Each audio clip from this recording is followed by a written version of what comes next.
Yo, yo, welcome to the Legends Pod. That right there, for those who don't know, is Paul Revere from the Beastie Boys, one of the dopest songs of all time.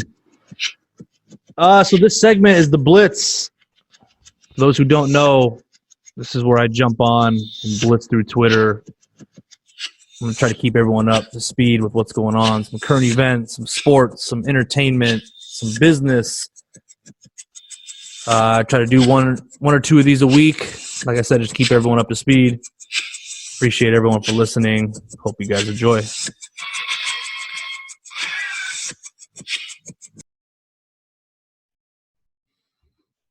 And we are off. Thanks for everybody for tuning in to the Legends Pod.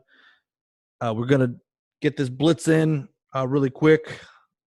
Starting first and foremost, as discussed on previous blitz, I think we are inching closer and closer to resuming some of the professional seasons. I did see today that the MLB and the owners agreed on the proposal for the 2020 season to resume. Tomorrow, Tuesday the 12th, the MLBPA, which is the MLB Players Association, will discuss the proposal. A couple things that I saw in there that I think will be a little bit of a hiccup, and that is the proposal, which includes a decrease in player salary, like a prorate. I think it's a little bit tricky. So I think that there's going to be a couple hurdles that they need to get over, but I know they're talking about camps resuming in June, and then, probably, like I said, I said this back on the 4th, to keep that date, 4th of July weekend in mind. And it looks like my prophecies may be coming true, because I know that first week in July seems to be the target date for much. So good news there for Major League Baseball. I will kind of keep an eye on the other sports as well. I know there are steps being taken in regards to NBA. I did see something that it is official that they have pushed back some form of the collective bargaining agreement to September. So that is all positive news there in regards to the National Basketball Association. Kind of moving forward, I don't know who's been keeping an eye on this, but this guy Mike Tyson supposedly coming out of retirement at age 53, and you might think, wow, age 53, is this a publicity stunt? What in the world is going on here? Just right now it's trending on Twitter. Just log on and type in Mike Tyson and see what comes up. I don't know if there's anybody based off that training video. I don't know who in the hell would want to fight Mike Tyson even at 53. Just the power and torque behind those punches is just unreal. But that made headlines. I know he turned down a couple offers. A lot of people calling him out and trying to do these, fights for a couple million, et cetera, et cetera. There's been some rumors about Holyfield and coming out of retirement. So there's a lot going on. I'm not exactly sure what's going to come about of it, but man, just watching those videos on Twitter is must see. So if you haven't seen it, definitely go check it out. This past weekend, UFC 249 was fantastic. We were just in dire need of some sports, and boy, did Uncle Dana deliver with UFC 249. And without breaking down all the fights, I was completely locked in. That main event, the Ferguson Gaethje, honestly have no clue. I've heard it a million times. Been watching UFC for a while. Can't pronounce his last name. Gaethje. That fight was one of the best fights I've ever seen in my entire life. It was just an absolute war. Stand in the middle of the ring and just throw hands for 5 rounds, and ultimately got stopped with like a minute left in the 5th. You ask Ferguson, there's no way he wanted it stopped, but he was legitimately on his last limb. Face was just all jacked up, and it was just an incredible day for the UFC. to kind of spearhead and be the first sport, American sport, quote unquote, to come back with no fans in the stands. Was it a little bit weird? Yes, it was. But it was kind of a unique experience. And I think those who have followed UFC and have watched, the Ultimate Fighter series and that kind of stuff, with that kind of having no fans, I think we were a little bit used to it. But it's just gotta be tough for those athletes not being able to feed off the crowd's energy. That main event fight was so good. I can't help but think, my God, can you imagine if there was 20,000 people in those stands? Like the electricity that would be going through that arena would just be like one of those experiences in sports that you may only get once or twice in your entire life. And that's we are in bizarre times. So I don't think anyone's going to balk at, that they took all the precautions that were necessary. But the underlining to this whole thing was that a fighter did test positive, right after the weigh-ins, I believe it was. And having the plan in place to not have to shut down the entire event, to me, is the key for resuming your sport. What plan do you have in place? Because it's going to happen, and there's going to be this media-driven hysteria and this outrage and outcry about, oh my God, this and that, it's unsafe. It's not unsafe. Okay. It's just about what measurements are you going to take? What plan do you have in place? What is your contingency plan when it does happen? So, again, just super impressed by the UFC and Dana White and, all their staff and putting this whole thing together.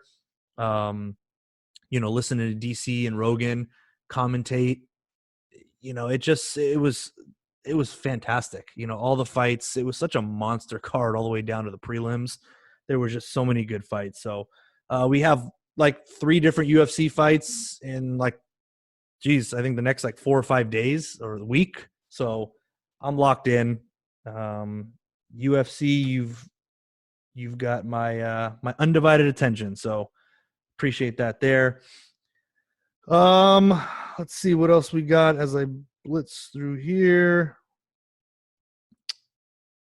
Our guy, Elon Musk, making headlines again. Elon Musk versus California. I did see that he came out and said that they're going back to work, regardless of the guidelines and what Alameda County rules are. They are restarting production today. So that was earlier, about 8 hours ago. Kind of the coolest thing he said, though, was, I will be on the line with everyone else. If anyone is arrested, I ask it only be me. Thought that was a pretty badass line from Elon Musk. Let's see what else we got as I kind of refresh my feed here. Yesterday, I could lead in and just, again, have a whole segment just about The Last Dance, but I know I can't stop talking about it, but it's the fact that there's only 2 more episodes this Sunday is just, it's almost heartbreaking. Episodes 7 and 8 were unbelievable.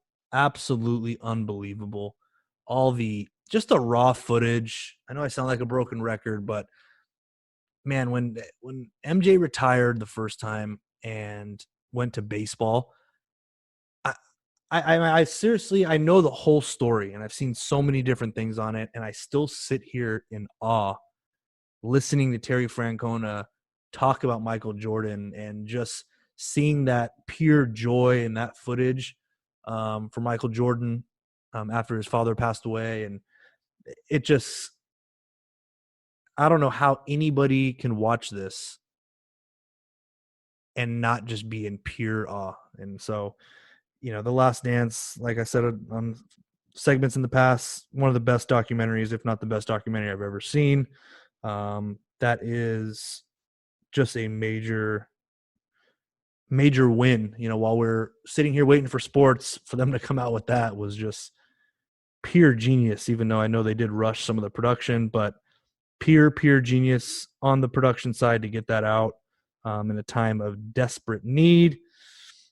I think I got time for one more. Let's see what we got. Not coming across anything that I really would love to talk about, but